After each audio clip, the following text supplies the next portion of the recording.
And during that time, the fiscally irresponsible Jackson County legislature decided to take advantage of your increased property values.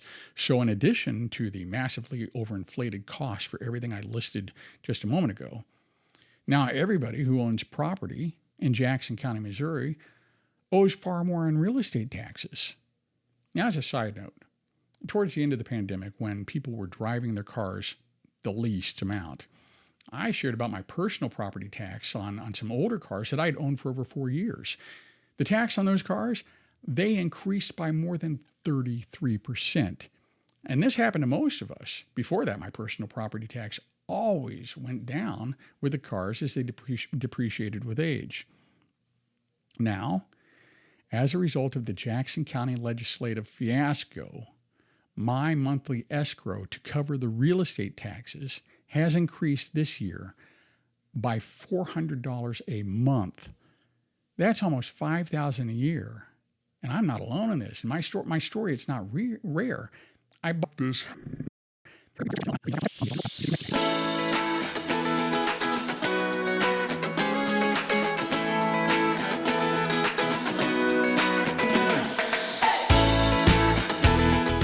To build or not to build? That is the question. I love the Kansas City Chiefs and Royals. Of course, that's not too unusual for someone who grew up here. I grew up watching the Royals greats like Amos Otis, Hal McRae, George Brett, Darryl Porter, Paul Splittorff, the sidearm slinger Dan Quisenberry, the mad Hungarian Al Raboski. There was Fred Patek, Willie Wilson, Bo Jackson, and yes, even Frank White.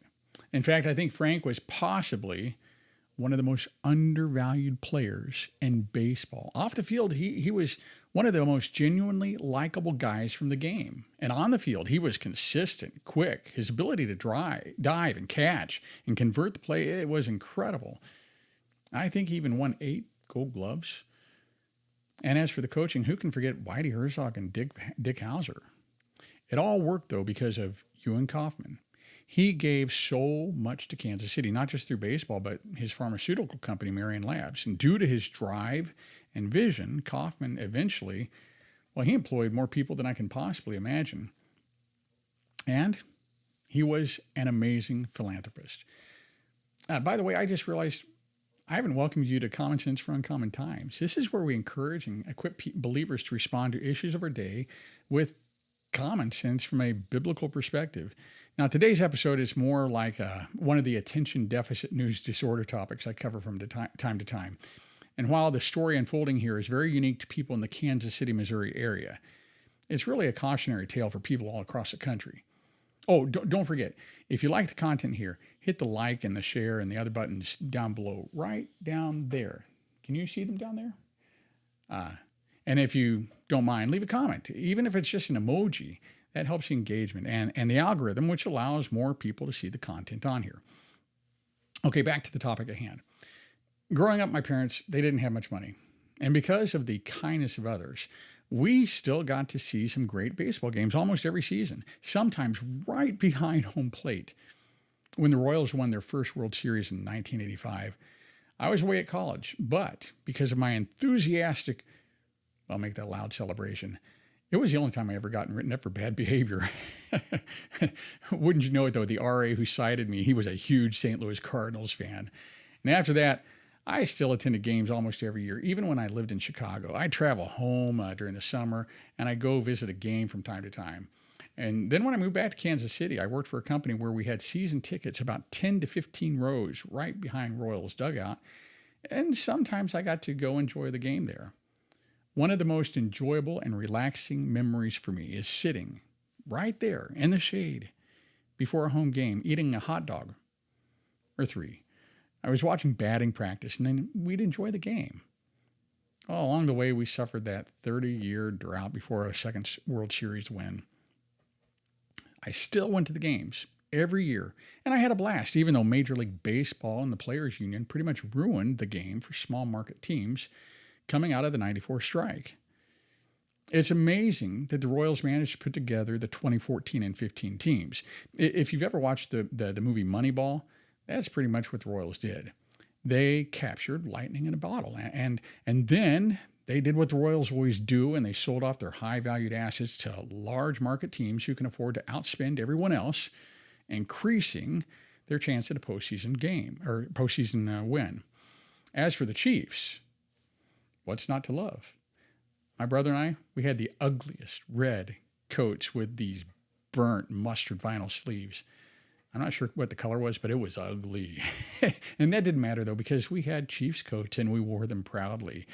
We got to meet players throughout our childhood because they were a part of the community. I remember getting to see or meet Otis Taylor, and I got his autograph on the inside of my coat during a grade school trip to Arrowhead. We had the legendary Len Dawson, who became a fixture in Kansas City as a local ABC sportscaster. There was a Bobby Bell, Willie Lanier, Gary Spaney, and later on there was Duron Cherry and the Nigerian nightmare Christian Okoye, Derek Thomas, and the ever-consistent Nick Lowry. I loved watching Lowry because after kickoff, he'd run downfield and go after the returner. And I remember seeing him on multiple times, either making the tackle or knocking the guy right out of bounds and into next week. We had many great seasons under coaches like the ever-matriculating Hank Stram and later Marty Schottenheimer and Dick Vermeil. And even though most of these people mentioned are from my younger days and young adult days, I can't help but acknowledge how Andy Reid has elevated the Chiefs to the greatest success we've ever seen in football in Kansas City. Even though we've done well over the years, football as a business is structured well for competition. And the Chiefs faced it every year. I wouldn't recommend their business structure for other industries because basically competitors usually benefit when you fail in business, but in major league sports, they are interdependent, sort of codependent, but in a good way. So with salary caps and revenue sharing, a small market team like Green Bay and Kansas City can compete against LA, New York, Dallas, and Boston, or New England, year in and out. And that's why in football, most every stadium is full week after week.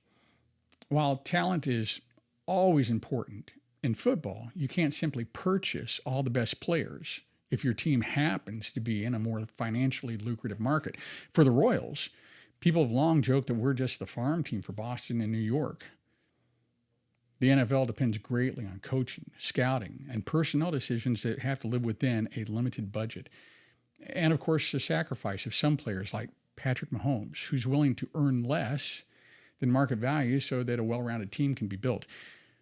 Having just won 3 Super Bowls now in the last 5 years, our beloved Kansas City sports franchises are talking about new stadiums. Well, the Royals are talking about moving out of the Truman Sports Complex altogether to a downtown location, enabling the Chiefs to do an $800 million renovation at Arrowhead or GEHA Field. Now get this. The Royals were recently purchased in 2019 by John Sherman and Friends for $1 billion. That's not even 5 years ago. Today they're asking for Kansas City, or rather the taxpayers, to build them a new stadium, downtown valued in excess of $2 billion, of which Sherman has said he'd pay half. I understand a sports franchise adds value to a community, but you can't measure this benefit for the average person. We know that sports apparel companies, hotels, restaurants, bars, party venues, and many people make money off a winning team, but it's a small portion of the population. Oh, I shouldn't forget the fireworks industry. They're obviously making a whole lot of money off the people in my neighborhood. But let's do some math. Now, don't let your eyes glaze over here. I'll try to keep it simple with the numbers here on the screen. In the 9 counties that make up the Kansas City metro, there are 2.2 million people. The initial report suggests that the new Royals Stadium would cost $2 billion, of which Sherman said he would pay half, or $1 billion of it. If evenly split across the 9 county tax base, that would cost every single person about $454. But according to the leaked report acquired by KCUR, which is the local NPR radio station, the real cost would exceed $5 billion. If Sherman paid $1 billion of it, which he's committed to, that makes $1,818 for every single person living with the 9-county radius. But no, I know what you're thinking here. Jackson County hasn't the authority to impose taxes on those other 8 counties. So, if left to the 717,000 people currently living in Jackson County, Missouri, that would cost $5,578 for every man, woman, and child. You add to this the $500 million that the chiefs want from taxpayers for renovating Arrowhead, the numbers get even more crazy. And Jackson County knows that it's too hard of a pill to swallow, so what do they want to do? They want to extend a sales tax to the year 2071 to pay for the combined Chiefs and Royals $5.5 billion tax-funded edifice. That means, for those with kids in grade school today, if you support the sales tax initiative for this shiny new monument, your vote is going to burden your great-grandchildren. For me, that could be my 4th generation of descendants.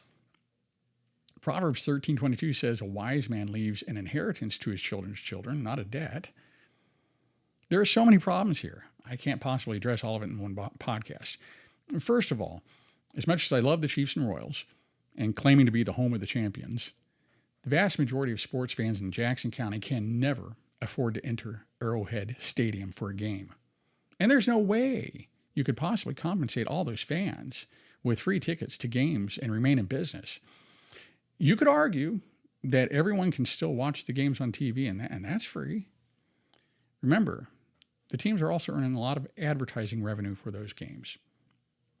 Second, premier athletes are being paid hundreds of millions of dollars. But if we're expected to purchase stadiums for them to play in, then we are subsidizing the salaries of those athletes. Now, I know that that's how it's done in most of the country, but that doesn't make it right. Remember when your parents used to ask you if everyone else was jumping off a bridge, would you do it too? This is part of our cultural insanity. I support capitalism, so I argue that a person should be free to make a good wage for their talent and skills, but that doesn't mean we should force disinterested parties to pay these salaries for people who are here to entertain us. Don't argue, well, this is for the stadium, not for the salaries. You and I both know that when the money is taken for the stadiums out of our pocket, it becomes profit in their pocket because they don't have to spend it. Our collective societal priorities are way off, not just here, but everywhere. Keep in mind, though, our country it currently has a $34.5 trillion national debt. Who's going to say enough is enough? And when? You know what we can set? A good example from the heartland to responsible living. We certainly can't expect Washington to do it. If the owners of our national debt were to call on that debt today, it would cost every legal citizen presently in the United States about $105,000. If married with 2 kids, that's $420,000 per family. So what's another $5,500 or $22,000 per family that the Chiefs and Royals want from us? The third thing here is Truman Sports Complex is ideally located at the intersection of 2 major interstates and a state highway. There's plenty of parking out there, unlike the crime-ridden downtown Kansas City area. Ticket holders for the Kansas City Current women's soccer team, who has their brand new stadium downtown, well, they're just learning that not only is parking limited, but it's going to cost them about $50 to park their car for every game. And so for season ticket holders who recently learned that the cost they spent for one season has now doubled because of parking, because of this problem. What's going to happen when we have too little parking for baseball games, especially afternoon games when people are working downtown? For the Chiefs victory parades this year, last year, and a few years ago, the businesses in Jackson County Courthouse, they had to close downtown to accommodate the celebrants. I know this because I was supposed to serve jury duty last year, and I got out of it because of the parade. Unfortunately, we all know what happened at the Chiefs rally at Union Station this year, where people gathered in an unsecured location. This should prompt an intellectually honest person to ask, Would you rather walk at night with your kids to a car at Truman Sports Complex or navigate the streets of downtown Kansas City trying to find which lot or garage you found 10 blocks away? Looking back on my days in Chicago as a younger man and going to historic Wrigley Field, which, by the way, is a lot older than Kauffman Stadium and Arrowhead. Anyway, it was a great experience, but the environment and safety at Kauffman is so much better. This is one fan who would never take a kid downtown in Kansas City at night and park 4 to 10 blocks away and then walk in the dark. In fact, if they move to downtown, it's likely I'll never attend another game. Not out of protest, but it's just not convenient. It doesn't make sense. It's a recipe for disaster on too many levels. All these points I've mentioned are valid, but it doesn't address the biggest problem, which is the elephant in the room for everybody living in Jackson County, Missouri. And that's point number 4. Before, during, and after COVID, America saw the greatest value appreciation of real estate probably in my lifetime. In the past 3 years, we've seen the worst record inflation since Jimmy Carter's administration. I don't care how you slice it. When you're paying 17% more for non-durable items than you need to live on, from groceries and toiletries, gasoline, utilities for your home, and even restaurants, and then you add to it the staggering rising cost of durable items like automobiles and car repairs, dishwashers, laundry machines, and on and on. I mean, this is unsustainable. And our incomes haven't increased commensurately with the cost of living. Some people, they got a 2 to 3% increase in pay in recent years, but many got nothing. Either way, personal buying power for the vast majority of Americans is far less than it was 4 years ago. The real point that I wanted to address here is that our houses, apartments, condos, they all increased dramatically in value. And during that time, the fiscally irresponsible Jackson County Legislature decided to take advantage of your increased property values.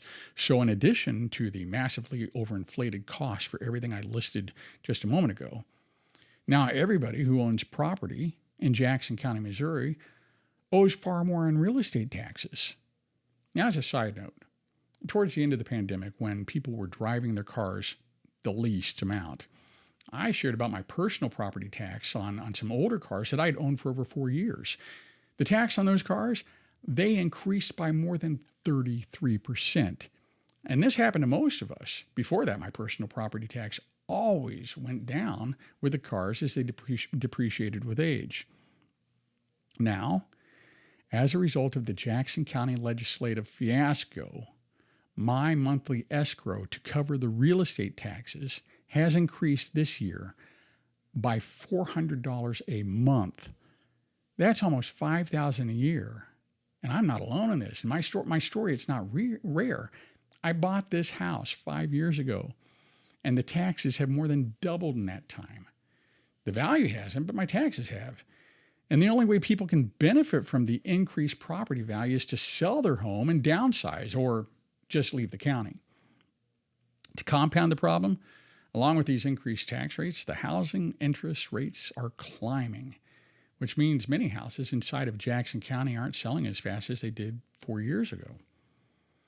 When I realized what this tax increase means for my monthly payment, I started pricing homes in Lafayette, Johnson, and Cass County. I wanted to see what I could get for a comparable home of similar value. The taxes there, they were about 1/4 to 1/2 the amount of my new tax bill. And those houses are selling like hotcakes. And now they're getting far above asking price. I suspect Jackson County residents are just beating a path out of here, which of course means the property values are going to drop, and I doubt our taxes will recede to match it. I doubt our taxes won't recede to match it. Thank you, Frank White and the Jackson County Legislature. One of the few laws that California has where I think they got it right concerns the real estate taxes. I have a friend who owns a home in San Clemente with the most gorgeous view I think they bought their house in the 70s, but honestly, I don't recall. Neighboring homes they purchased for millions of dollars today, and I mean $8 to $10 million or more, they have to pay real estate taxes based on the value of the purchase price. But they get frozen at the purchase price. This means my friends are still paying taxes based on the price they purchased their home decades ago, which means they're paying less for their taxes in San Clemente, California than I am right here in Jackson County. And I'm okay with that. This abhorrent decision by the Jackson County Legislature and Frank White. Have I mentioned Frank's name too many times here? I want to make sure that it's clear who shoulders the responsibility for this problem. And in case you didn't know where, if you didn't know this, there is an initiative to recall Frank White. Anyway, what he and the legislature has done is going to force people whose incomes are stagnant or dropping, at least in buying power, to sell less than the county appraised values because they can no longer afford the monthly payments. And now the county legislature, the chiefs, and the royals, they want you to pay more taxes for the next 50 years so they can keep paying incredible salaries to themselves and their multimillionaire players. Aren't you a little curious as to how many team executives and players live in Jackson County? I mean, I know I am. If you live in this county and you don't own property, don't think you're immune to this problem. You're going to see an increase in your rent or your lease as a result of this. But don't blame your landlord. Remember, who's to blame? Good job. You're learning. Frank White and the Jackson County Legislature. The irony in all this, if I recall, is that a few years back, Frank White almost lost his home because of failure to pay his mortgage. According to an article published in the Kansas City Star, the way the situation was remedied raised a whole lot of questions. I mean, it just smacks of shady dealings. You think he'd remember how it felt to be in that terrible predicament? How many people are going to lose their homes in Jackson County due to the untenable increase in their tax bills? And it's not just senior citizens who are facing this. It's everybody with a stagnant or dropping income. Our Jackson County leadership has betrayed its citizens. They forced businesses to close and move locations during COVID because of totalitarian and draconian rules. They made concessions for essential businesses like bars, some restaurants and big box stores, while continuing enforcements on small businesses, family restaurants, and churches. And finally, churches found relief when one brave congregation in Lee Summit, Missouri, challenged the county for violating the Constitution and the biblical mandate that tells us to continue gathering together. After filing a lawsuit, the county backed down, and I think that they agreed to cover the legal fees for the church. Again, I love the Chiefs and Royals, but I also admit that due to the present structure of business in baseball, my love is due more to nostalgia. Reports claim that Kauffman Stadium is unrepairable, which is why they need to build a new one. Yet Kauffman and Arrowhead were built at the same time. Similar reports say that with an $800 million investment at Arrowhead, it will not only allow engineers to preserve the stadium for another 50 years, but cover the teardown cost of Kauffman and allow for some amazing renovations at Arrowhead while improving the fan experience and expanding it. When asked in the recent Chiefs press conference why the reports called for destroying Kauffman but repairing Arrowhead, I was kind of surprised when Chiefs president Mark Donovan said Kauffman got a bad batch of concrete when it was built. Yeah, so I know that question's been asked a lot. There's a very simple answer. Believe it or not, bad batch. So one team got a good batch of concrete and one team didn't. Maybe it's true, I don't know.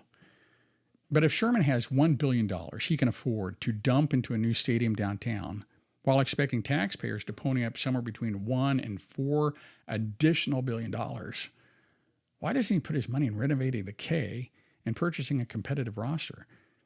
If the Chiefs can renovate for $800 million, imagine what both teams could do with $1.6 billion or $2 billion. Think about the end game for Sherman and the Royals. He bought the team for $1 billion. He wants you and me to buy them a new home for $4 billion. But once the Royals are in the stadium, what's to prevent him from selling the team for $3 or $4 or $5 billion with a beautiful new stadium. It's going to be a pretty attractive thing for new owners, especially if they ever restructure baseball to make it competitive again. If he does that, do you think that Sherman will share the proceeds from a sale with the taxpayers? Of course not, because we're not investors. Somehow they think that we should be forced to give them billions that will primarily benefit their bottom line, while they in turn displace dozens of businesses currently occupying the footprint of the proposed new baseball stadium downtown. Well, if John Sherman wants people to finance his pipe dream, he should look for investors to do it rather than push 50.1% of the taxpayers to smoke whatever he's on. You know why he's not going to do it? Because people with that kind of money know it's a terrible investment. He's holding us hostage, threatening to take his team and leave, just like Charlie Finley did when he purchased the Kansas City Athletics and moved them to Oakland. Understand this. I don't want the Royals to leave. I attended Kansas City Kings basketball games before they packed and moved. It was a sad day when they departed for Sacramento, California. But Kansas City isn't defined by entertainment or sports franchise. Every market should understand this point and stand together in solidarity. A business industry should not be subsidized by tax dollars, but rather succeed on their merit and the ability to generate revenue based on the value of the goods or the services rendered, or in this case, the value of the entertainment they deliver. My desire to see a Hollywood blockbuster movie shouldn't be subsidized by your tax dollars. And your desire to attend a cricket match shouldn't be paid by my tax dollars. I'm wondering, do you think that I could rally enough people to seek taxpayer funding for a multi-billion-dollar indoor downhill ski complex that could be opened year-round? I mean, think about all the people it would employ, the restaurants you could build all around it, the revenue we could generate, not just for the local residents, but for people from all over the country who come to it as a destination. Hotels would love this. Ski outfitters could come and open shops locally. Come on, it's a win-win situation. When are we going to say enough is enough? We have income taxes, investment taxes, taxes on food, utilities, real estate, personal assets, roads, gasoline, public libraries, schools, parks, and recreation. Where I live, we're even paying taxes for a giant gym and water park owned by the city. But if we want to use the facilities for which we're already being taxed, we're going to have to pay an additional user or membership fee. Then, if someone gives you a gift that is too large, then you have to pay a tax on it, even if they paid a tax on it before they gifted it to you. When companies pay taxes, they also pass that expense along to the consumer, to you and me. So essentially, we're paying the employer side of the state and federal income, Social Security, gas tax for transportation, and every other tax they have to pay. They factor that expense, that tax, into the gallon of milk that you bought last week. Think it through. From the farmer who milks the cow through the distributors and the truck drivers, and every person who touches it along the way, there are employer-side business taxes and a whole bunch of other taxes that they have to pay that really you're paying when you purchase the milk, eggs, bread, or bag of chips. That's a whole lot of tax. And most people only think they're paying sales tax on those items.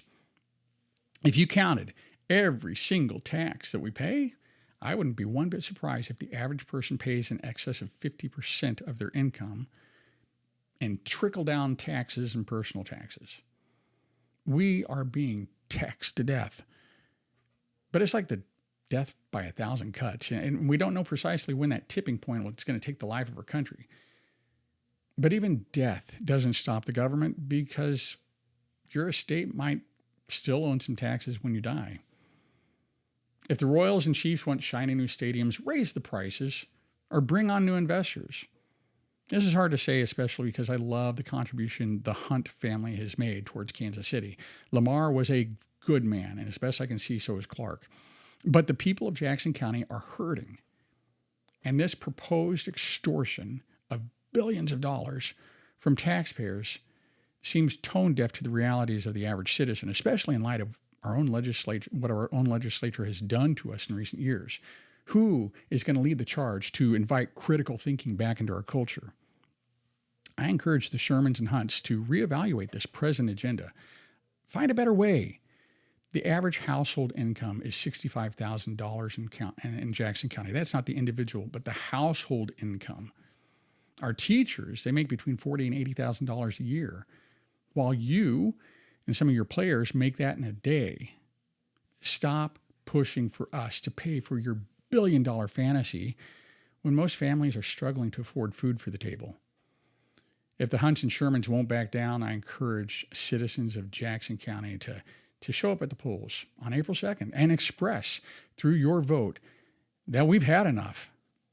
We've got to stop this madness. This idea that a simple majority persuaded by a slick ad campaign has the right to forcibly take the hard-earned money of everyone else. It's just common sense for uncommon times. If you're new to this podcast, you can get more of it on many of the social media platforms. The easiest way to find it is by visiting foruncommontimes.com or by searching for Common Sense for Uncommon Times or Chris Curry on the platform where you're watching this video or this episode. Again, don't forget to hit like, follow, subscribe, comment, leave an emoji, and share it with your friends. It helps engagement. As I close off each podcast, I leave you with the first, maybe the second Bible verse that I ever committed to memory. And in light of the task before us, it's probably very appropriate right now. But until next time, we take our cue from Galatians 6:9. Let us not become weary in doing good, for at the proper time, we will reap a harvest if we don't give up. Have a great day.